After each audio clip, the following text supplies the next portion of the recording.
반드시 이번 타이밍에 양도를 하셔서 시세 차익을 실현하셔야만 합니다. 지금 거래가 막 동반되면서 상승되고 있지 않은 시점이기 때문에 우선적으로 8억 한 4, 5천 정도에 내놓고 지금은 비과세가 되는 게 아니라 과세다. 부동산 고민 문자로 자세하게 보내주시면 추첨을 통해서 여러분들에게 월수금 정확한 해답으로 찾아뵙도록 하겠습니다. 뒷번호 5848님께서 보내주신 부동산 고민입니다. 안녕하세요 대표님. 대표님 영상 보며 부동산에 관한 지식을 조금씩 쌓아가고 있습니다. 부동산 매도 시점이 궁금합니다. 1주택자이고 관악구 봉천 벽산 블루밍 1차 33평 2020년 2월에 6억 9천에 구입하셨고요. 현재 임차인 거주 중이고 2024년 2월에 계약 만료고요. 보증금은 4억입니다. 궁금하신 점은 첫 번째 상생 임대인으로 양도세 비과세 받고 24년 2월에 매도해야 할지 고민 중이고요. 두 번째 현 임차인이 25년 5월까지 임대계약 연장을 원하고 있다고 합니다. 25년 5월에 매도해야 할지 고민이시고요. 그리고 또 계속 보유해야 될지 고민이시라고 합니다. 전문가님 답변 부탁드리겠습니다. 네, 일단 답변부터 드리도록 하겠습니다. 저는 2014년 2월 달까지 양도를 하시는 쪽으로 의견을 드리도록 하겠습니다. 다만 지금 말씀 주신 대로 상생 임대주택에 해당되는 주택이지만 24년 2월 달에 양도를 하게 되면 비과세를 받을 수 있는 게 아니라 과세로 양도하게 되는 겁니다. 비과세를 받으려면 시점 자체가 2026년 2월 이후에 양도를 해야지만 비과세를 받으실 수 있기 때문에 그렇습니다. 자, 저는 그 시점으로 만약에 양도를 하게 되면 아마 매도 자체가 성사되기가 쉽지만은 않을 거고 또 금액적인 부분에 있어서도 또 금액이 다시 하락해서 눌려있을 가능성이 매우 크다라고 생각하고 있기 때문에 차라리 24년 2월 달이 돼서 양도세를 조금 납부를 하더라도 저는 양도를 하시는 쪽으로 말씀을 드리고 싶은 겁니다. 그리고 나서 그 이후에 또 투자할 수 있는 투자 전략은 다시 한번 상담을 받으셔서 정확한 계획과 전략을 세우셨으면 합니다.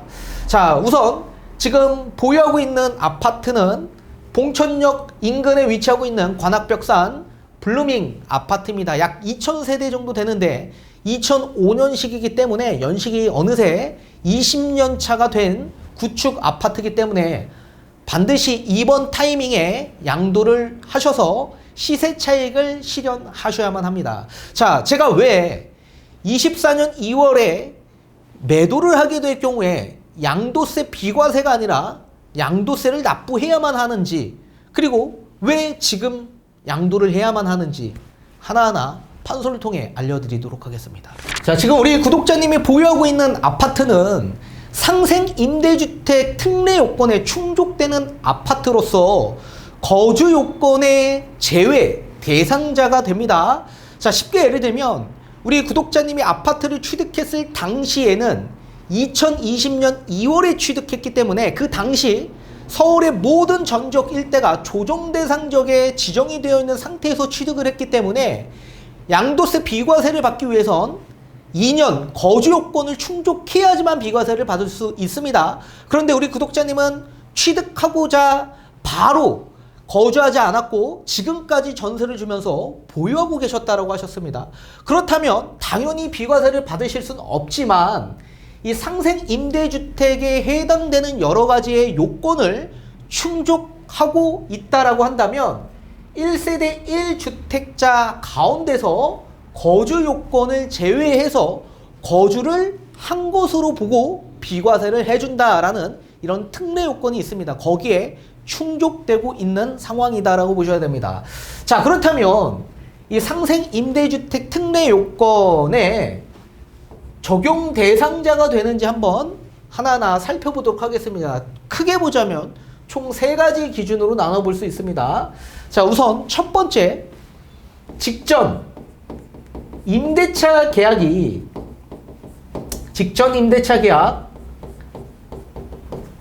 대비해서 임대 보증금이 5%를 초과하지 않을 경우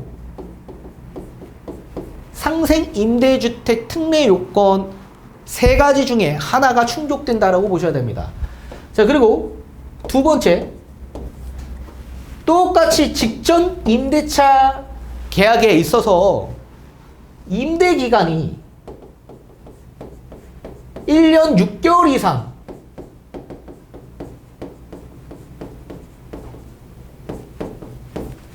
기간을 충족했을 경우, 이럴 경우에는 상생 임대주택 특례 요건 두 번째 요건에 충족이 된다라고 보셔야 됩니다. 그리고 세 번째,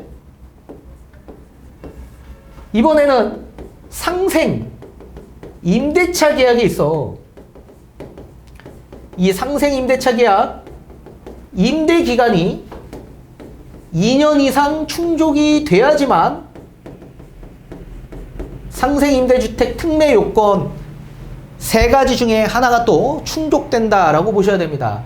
따라서 요 세 가지 요건이 충족이 돼야지만 거주하지 않아도 거주한 것으로 보고 비과세를 해준다라는 얘긴데, 여기서 가장 중요한 건 직전 임대차 계약과 상생 임대차 계약이라는 건 도대체 뭘까? 이거를 정의를 반드시 일단 알아야지만 우리 구독자님의 상황에 대입을 해서 비과세 대상이 되는지, 그리고 비과세를 받으려면 언제 어느 시기에 비과세를 받을 수 있는지 잘 따져볼 수가 있는 겁니다. 자, 우선 직전 임대차 계약이라는 건 뭘까요? 자, 직전 임대차 계약, 이 요건은 소득세법 시행령 155조의 3, 1항에 정확하게 이 조문이 명시되어 있습니다. 자, 그 법조문을 제가 여러분들에게 지금 말씀을 해드리면 이해하기 어렵습니다. 법조문으로 이해하기 어렵기 때문에 제가 여러분들이 조금 이해할 수 있게끔 저의 기준에서 좀 쉽게 해석을 좀 도와드리도록 하겠습니다. 우선 주택을 취득한 이후에 임대차 계약을 체결한 경우, 이런 경우에는 해당이 된다라고 보셔야 됩니다. 자, 반대로 그러면 주택을 취득하기 이전에 임대차 계약을 체결한 경우에는 어떨까요? 당연히 해당되지 않겠죠? 제외된다라고 보셔야 됩니다. 그렇기 때문에 가장 중요한 건 주택을 취득한 이후에 임대차 계약을 체결했냐. 그렇다면 해당이 되는데, 주택을 취득하기 이전에 임대차 계약을 체결했다. 그럼 해당되지 않고 직전 임대차 계약에 제외되는 계약이다라고 보셔야 됩니다. 자, 그리고 두 번째, 그럼 상생 임대차 계약이라는 건 뭐냐? 이 상생 임대차 계약이라는 건 2021년 12월 10일에서부터 2024년 12월 31일까지 임대차 계약을 체결한 그런 계약을 상생 임대차 계약이라고 지칭을 합니다. 따라서 요 시점에 계약을 체결을 해야지만 상생 임대차 계약에 부합된다라고 보셔야 됩니다. 자, 그러면 우리 구독자님의 지금 현 상황에 한번 대입을 해보도록 하겠습니다. 자, 우리 구독자님은 주전세 계약을 체결하신 분입니다.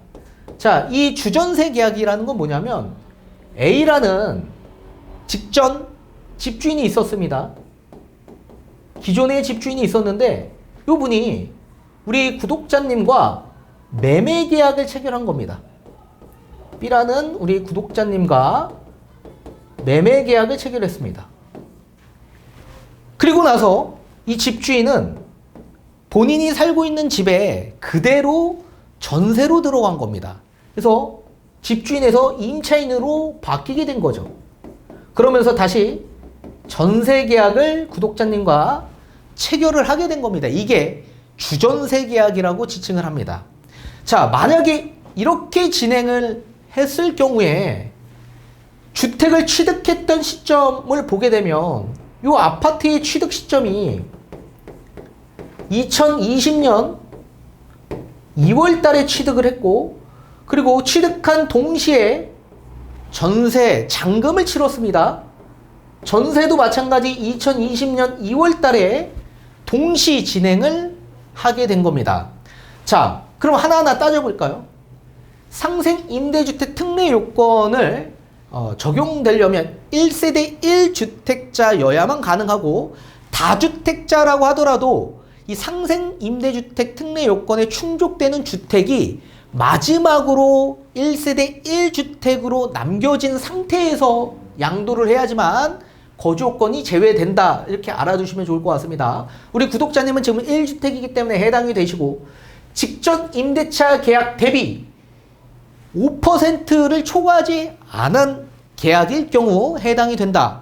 우리 구독자님이 아마 양도세 비과세를 받는다라고 알고 계셨기 때문에 5%를 초과하지 않고 임대보증금을 증액했을 걸로 생각하고 넘어가도록 하겠습니다. 자, 두 번째, 직전 임대차 계약의 임대 기간이 1년 6개월 이상 지속돼야만 한다. 자, 직전 임대차 계약 2020년 2월 달에 전세를 줬습니다. 그리고 2022년 2월 달에 계약갱신권을 활용했겠죠. 그리고 2024년 2월 달에 계약갱신이 만료가 됩니다. 그래서 우리 구독자님은 2024년 2월 달 요 시기에 비과세를 받는다라고 생각을 하고 계시는 겁니다. 그러면 2020년 2월 달에 첫 계약을 했기 때문에 이게 직전 임대차 계약이 되냐? 그렇지 않습니다. 자, 직전 임대차 계약의 정의가 뭐라 그랬습니까? 주택을 취득한 이후에 임대차 계약을 체결한 경우에만 직전 임대차 계약으로 보겠다라고 얘기했죠. 그런데 우리 구독자님은 집주인과 매매 계약을 하고 집주인은 다시 전세 계약을 체결한 겁니다. 집주인이 임차인이 된 거기 때문에 전세 계약을 먼저 체결한 게 아니죠. 매매 계약을 체결했는데 매매 잔금을 다 완납하고 난 이후에 전세 계약을 체결한 게 아닙니다. 전세 보증금의 레버리지를 이용해서 투자하신 거기 때문에 매매 부족한 잔금을 전세 레버리지를 이용해서 동시 잔금을 치렀기 때문에 주택을 취득하기 이전에 임대차 계약을 체결한 것으로 보기 때문에 이 계약은 직전 임대차 계약으로 보지 않는다. 이해되시나요? 따라서 직전 임대차 계약으로 보는 시점은 2022년 2월, 이 시점이 직전 임대차 계약으로 보는 겁니다. 그리고 2024년 2월이 돼서 상생 임대차 계약으로 보게 되는 기간입니다. 세 번째, 임대차 계약, 상생 임대차 계약에 있어 임대 기간은 2년 이상 보유해야만 한다. 자, 2021년 12월 10일에서부터 2024년 12월 31일 요 시기에 계약을 한 임대차 계약은 상생 임대차 계약으로 본다라고 했죠. 그리고 나서 2년 이상 임대 기간을 충족해야 된다. 따라서 2026년 2월 달까지 2년 이상 보유해야지만 요때 돼서 비과세를 받을 수 있다. 따라서 지금 만약에 24년 2월 요 시기에 양도를 하게 될 경우에는 과세 대상이 되는 겁니다. 과세 대상. 우리 구독자님이 지금 착각하고 계셨던 부분은 뭐냐면, 아, 내가 처음 계약한 거는 2020년 2월 달에 계약을 했기 때문에 상생 임대차 계약이 되려면 2021년 12월 10일에서부터 24년 12월 31일 임대차 계약을 한 번 더 체결을 하면 상생 임대차 계약이 되고, 그래서 22년 2월 달에 계약을 했기 때문에 요 사이에 요때 계약한 걸 상생 임대차 계약으로 착각을 하게 된 겁니다. 그리고 나서 2년이 지난 24년 2월 달에 양도를 계획했던 거죠. 그런데 잘못된 상황이다. 우리는 2020년 2월 달에 계약한 건 주택을 취득한 이후, 취득이라는 건 잔금 또는 등기일 빠른 날짜 기준일을 취득 기준이라고 지칭할 수 있습니다. 잔금을 완납한 이후에 임대차 계약을 체결한 게 아닙니다. 전세 보증금을 승계해서 우리가 주택을 취득한 거기 때문에 주택 취득 이전에 임대차 계약을 체결한 상황이죠. 그래서 대다수 갭 투자하신 분들은 전부 다 여기에 해당되신다라고 보셔야 됩니다. 갭 투자하신 분들. 그렇기 때문에 내가 전세 레버리지를 이용해서 투자를 하셨다. 또는 신축 아파트 내가 분양을 받고 입주권을 보유한 상태에서 신축 아파트 전세 보증금 이용해서 잔금을 치렀다. 그런 분들은 전세를 처음 줬던 시점이 직전 계약이 아닙니다. 그 이후가 직전 계약이라고 보셔야 됩니다. 따라서 비과세를 받으려면 상생 임대 계약이 되는 시점인 24년 2월, 그 이후 2년이 지난 26년 2월 달이 돼야 비과세를 받을 수 있다라는 얘기입니다. 자, 그런데 26년 2월 달 시점으로 보게 되면 이 시점은 시장에 있어서 저는 대세 하락장으로 진입하는 구간이다라고 말씀을 해드렸죠. 그러면 지금보다 거래가 더 안 될 가능성이 매우 높아질 수 있고 또 요 시점에 가더라도 금액이 좀 많이 눌려 있을 가능성이 있다라고 보여집니다. 자, 우리 우선 블루밍 아파트의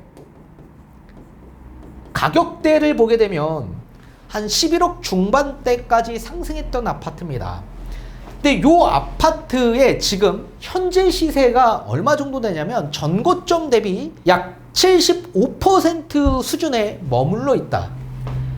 전고점 대비 75% 수준에 머물러 있다라고 한다면 요 정도 금액은 8억 정도 유지하고 있는 금액인데 요 금액은 나중에 시장에 대세 하락이 온다라고 하더라도 요 하락장에도 금액이 계속 거래될 수 있는 금액이 8억 정도 수준이다라고 보시면 좋을 것 같기 때문에 요 8억은 언제든지 내가 시장이 좋건 안 좋건 양도할 수 있는 금액 선이다라고 보셔야 됩니다. 자, 따라서 지금은 전고점 대비 약 80% 수준까지 올라온 상태에서 양도를 해야만 하는데 요 정도 수준이라고 한다면 한 8억 중반 정도라고 보여집니다. 8억 중반. 자, 8억 중반에 만약에 양도를 하게 돼서 과세로 양도를 하게 될 경우 24년 2월 달에 양도를 하면 과세라고 했죠. 요때 양도하면 과세다. 비과세가 되려면 26년 2월 이후에 양도를 해야지만 비과세가 되죠. 그래서 현재 기준에서 8억 5천 수준에서 우리가 만약에 양도를 해서 양도세를 납부한다라고 하더라도 양도세가 약 3천만 원 정도 나옵니다. 3천만 원. 3천. 그럼 8억 5천에 양도해서 양도세 3천만 원 지불하게 된다라고 한다면 약 8억 2천의 차익 부분이 나죠. 그런데 비과세를 받는다라고 하더라도 향후 나중에 시장이 좋지 않은 시기에 8억에 양도를 한다라고 하더라도 비과세 받아도 지금 과세해서 양도하는 게 훨씬 더 유리한 거 아닙니까? 그리고 만약에 8억 2천에 매도를 하게 될 경우 요 시기에도 양도세가 2천만 원밖에 나오지 않습니다. 그러면 8억 2천에 지금 현재 매도를 계획한다면 양도세 2천만 원 지불하고 그럼 차익 부분이 8억 정도가 나는 거죠. 8억 정도. 따라서 나중에 비과세를 받는 시점이 대세 하락장 시점이기 때문에 아마 요 정도 금액 선에서 거래가 될 가능성이 매우 높다. 그래서 8억에 만약에 매도를 비과세 받고 한다라고 하더라도 지금 8억 2천 과세 2천만 원 지불하고 양도를 그냥 하게 될 경우와 비슷한 상황이고 차라리 지금 거래가 어느 정도 이어지고 집값이 상승 추세에 있을 때 양도하는 게 훨씬 더 유리하기 때문에 지금 요 정도 금액 선에서 매도를 하라고 제가 말씀을 드리고 싶은 겁니다. 그래서 최상의 가격은 8억 중반이 최상의 가격이라고 볼 수 있겠지만 그렇지만 지금 거래가 막 동반되면서 상승되고 있지 않은 시점이기 때문에 우선적으로 8억 한 4, 5천 정도에 내놓고 수요가 붙으면 요 정도 선까지는 최저 미니멈 금액대 선이라고 생각하고 내고를 계획해 주는 게 좋다라는 의견을 드리고 싶습니다. 자, 따라서 금액적인 부분은 이렇게 제가 말씀을 드렸고, 그리고 지금은 비과세가 되는 게 아니라 과세다. 그리고 다시 한번 대면 상담 받으셔서 적절한 투자처 그리고 계획과 전략을 다시 한번 세우셨으면 합니다.